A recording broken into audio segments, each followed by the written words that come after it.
Welcome back to another episode in our journey to decode forgotten historical mysteries, where we dust off the sands of time to rediscover the true faces of Vietnamese ancestors.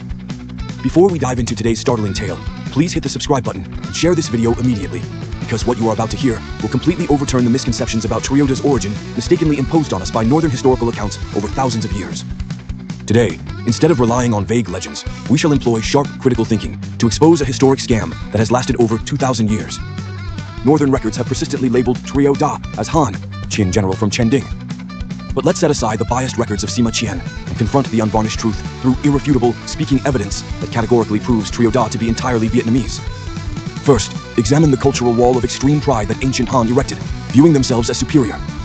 They considered acts like cutting hair, tying knots, and wearing southern attire as barbaric and disgraceful. A Qin general, educated with northern Confucian ideals, might rebel against monarchs, but would never betray his language or culture.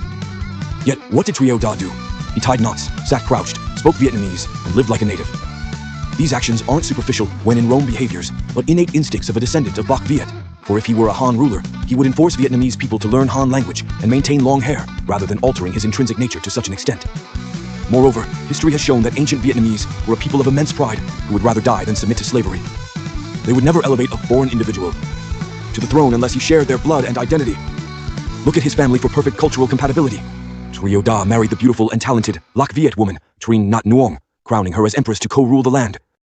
His marriage to Trinh Nhat Nuong and sending his son, Trinh Nhat, to Ao Lac as a gesture of integration are undeniable evidence of his adherence to Vietnamese matriarchal traditions, which northern patriarchs deemed disgraceful. If Trieu Da were a Qin general, he would never lower himself to act against traditional Han values. Historical records may have been manipulated by Sima Qian to favor Han rulers, but archaeology doesn't lie. Why have the ancestral graves of Trieu Da's parents in his purported homeland, Chending, China, never been found? Is Chending merely a fabricated locale, a familiar ploy of appropriation by the Chinese? What is even more shocking is the tomb of his grandson Trieu Vandai, found in Guangzhou.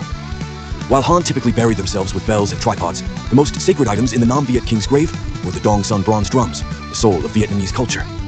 Why would a Han family choose to be buried with the spirit of the Vietnamese people for the afterlife? There is only one answer. They were Vietnamese and cherished their ancestral heritage. Sima Qian couldn't admit someone from the south had the capacity to create a nation equal to the Han. Thus, he had to label Trieu Da as Han to save face. In summary, Trieu Da was not an invader. He was a genuine Bach Viet leader who rose to unite the tribes and protect the land.